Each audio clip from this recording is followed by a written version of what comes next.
Ikaw ba si Lord? Hindi ako. Ito talaga mo ito kakalokohan eh. Lord! Huwag niyo muna akong kunin. Siya muna. Dito ka na! Tago ka na dito! Diyan ka na ha! Diyan ka lang. Pagkatapos gamitin, nalagay sa plastic. Laki-laki kumita. Pangit na nalagyan ko, ang dilim. Walang wifi. Walang aircon. Diyos kong buhay to. Lakas mo kumita.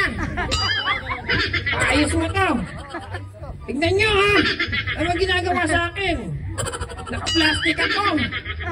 Nakakaawa ng anak ko. Bitoy, alam mo kung bakit? Papit ka kasi. Ha? Kapit ako. Oo! Di ba ang tagal na natin pinag-usapang papit ka? Talaga? Diyan ka na. Aray ko! Bakit? Yung ulo ko! Umakabot sa paa! Dali lang kasi dahan-dahan lang. Ayusin mo kasi. Yan. Ang dilim! Lang aircon! Lang wifi!